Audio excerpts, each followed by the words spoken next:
In this video, you will learn how to import 3D models and create resources for the model objects.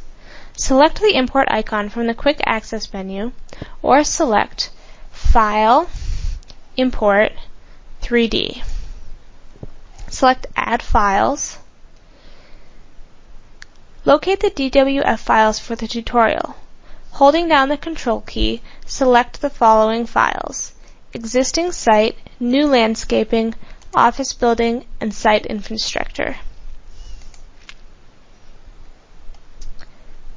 By selecting Next, you can modify the 3D import settings explained in the previous video.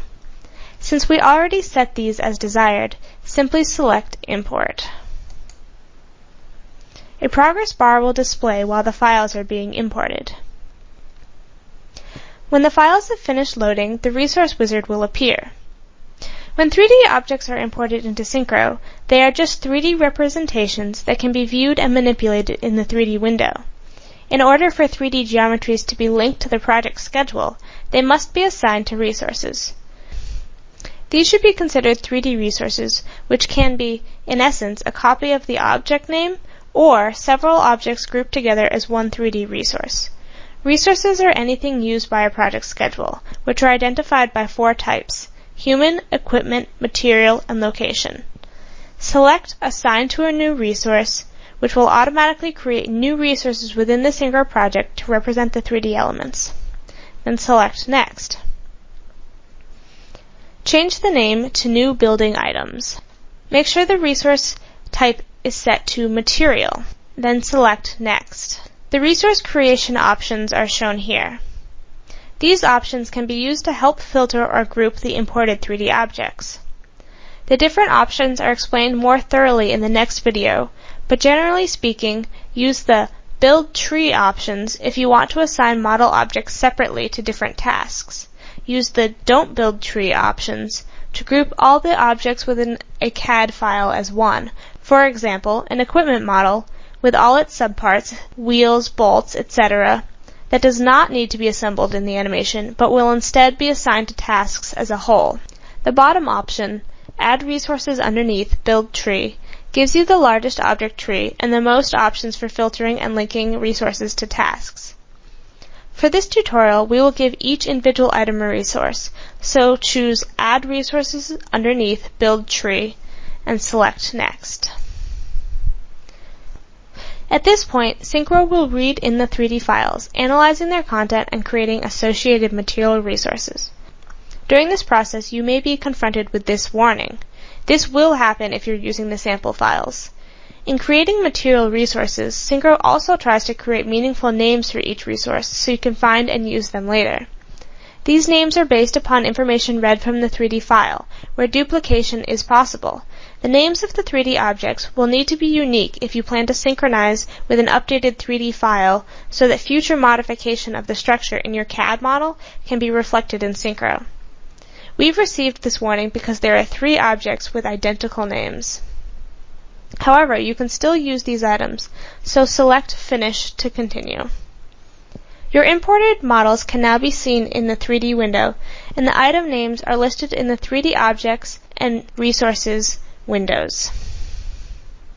To save your project, select File, Save. Choose a location to save your file, then name the file Training Project, and select Save.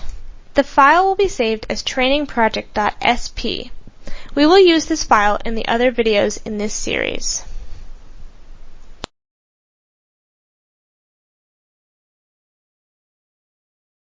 In this training video, you'll learn how to use the 3D view window and how to manipulate and move around the model.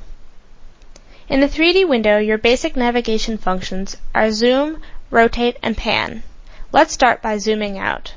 Within the 3D window, right-click the mouse and select Zoom, Zoom All. This command is also available in the 3D ribbon. Zoom All shows all the visible objects from the front as the models have been created. This can be useful if the view becomes disoriented. To rotate, Hold down the left mouse button at a point in the 3D view that you want to rotate about, then move the mouse. To zoom, scroll the middle mouse button forward to zoom in and back to zoom out. To pan, hold down the middle mouse button and move the mouse left, right, up, or down.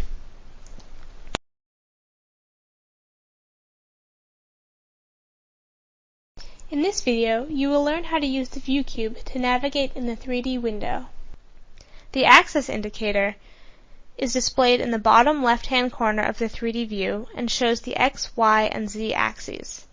To show or hide the axis indicator, right-click in the 3D view and select Visual Indicators, Axis Indicator. You can also choose to display the View Cube as an alternative to the axis indicator. To enable the View Cube, select the 3D ribbon, then tick the box next to View Cube Manipulator. This allows you to control the 3D view by rotating and quickly jumping to set viewpoints. To jump to a viewpoint, left-click on Edges, Faces, and Vertices of the cube. To rotate the model, left-click on the circle while holding down the left mouse button. In the 3D ribbon fast settings, you can also change the color of the background for the selected view or other 3D views if you have more than one 3D window open.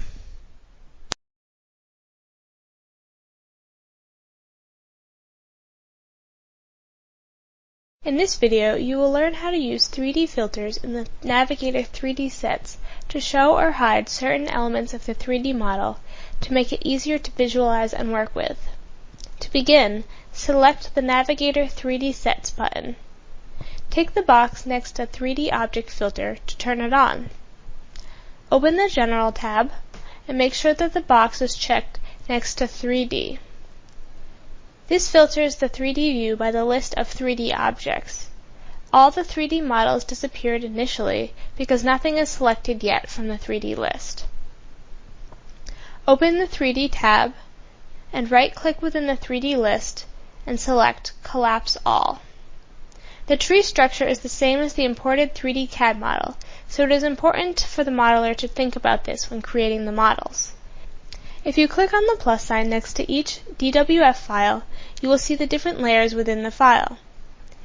Click the plus sign next to a layer to see the individual items which you can hide or unhide. You can enable the filter at any of the branches of the 3D tree. For example, selecting individual or multiple objects will show all that have been enabled. Selecting Existing Site Layer will show all the objects within that layer.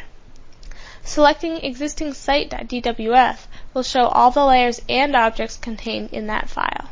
Click on Mark All to unhide all the items.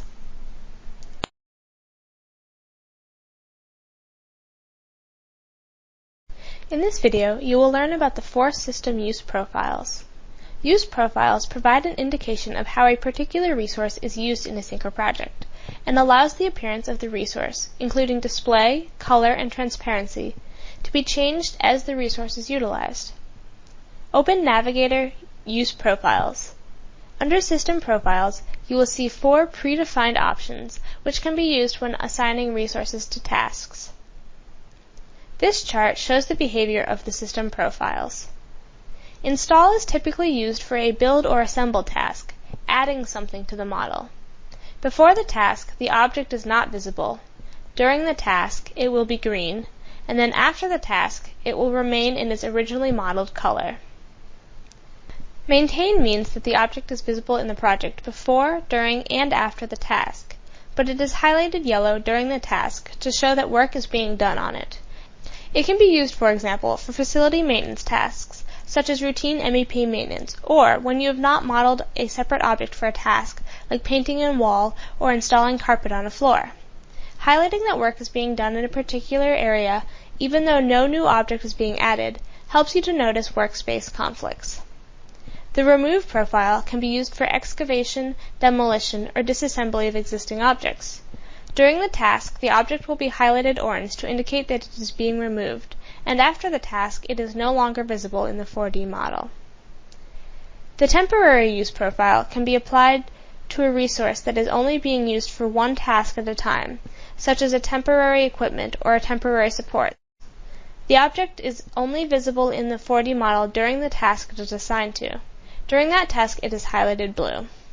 These are the 4 default system use profiles. You can also create custom user-defined use profiles, which will be explained in the next video.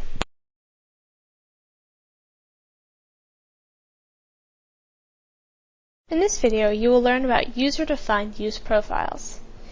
In addition to the system use profiles, you can also create your own custom user-defined use profiles where you can control whether the object is present before, during, and after the task by setting the action, change the colors, add transparency, and show growth simulation.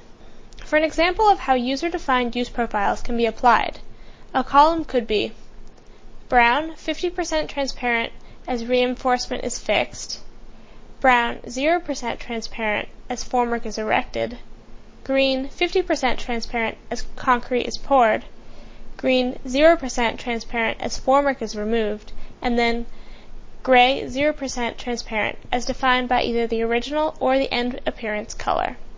Additional use profiles could be defined to indicate, for example, the application of a coating or the encasing in plasterboard, or any other type of required finish. Use profiles can be saved as part of the SP file, so your company or project can use this to set profile standards that can be applied across projects. The Use Profiles button displays a hierarchical tree of user-defined use profiles and a general tab to manage display options relating to the selected use profile. The context menu for user-defined use profiles includes options to add a use profile, remove or rename, as well as expand or collapse the tree view of use profiles. When an existing user-defined use profile is selected, the Add Use Profile creates a child use profile, which is indented to clarify the hierarchical structure. When a use profile is removed, all resources assigned using this profile are assigned the corresponding system default use profile: install, maintain, remove, or temporary. The current default use profile, defined by its selection in the Navigator Use Profiles panel or from the Fast Options toolbar, will be used whenever 3D resources are assigned to a task. If you would like to assign a resource using a different use profile, this should be changed before assigning the resource to the task. After resources are assigned to a task, you can change their use profile for the current task in Task Properties Resources by selecting the resources either from the list or in the 3D window, and then selecting the desired use profile from the drop-down menu.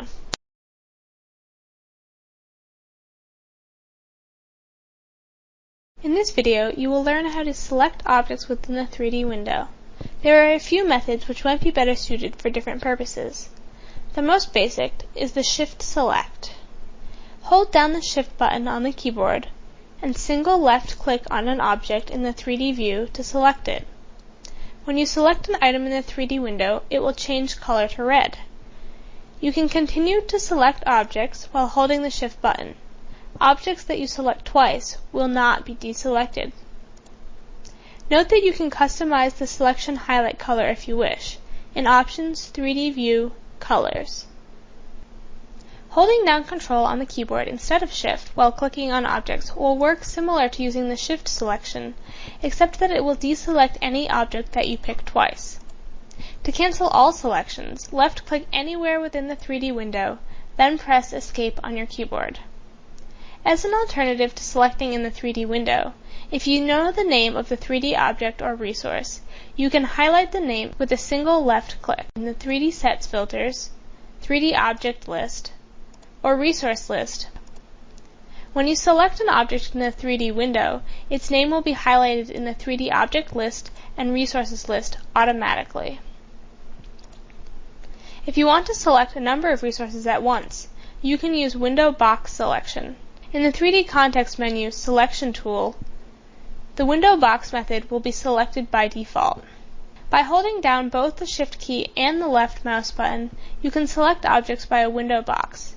Which objects are selected depends on how you drag the mouse.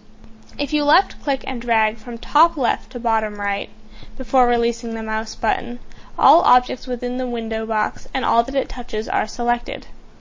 If you drag from bottom right to top left, only objects completely within the box are selected. If you drag from top right to bottom left, all objects within the box and all that it touches are selected, even if they're hiding behind other objects. You can also hold Control on your keyboard instead of Shift to select and deselect objects using the same window selection methods.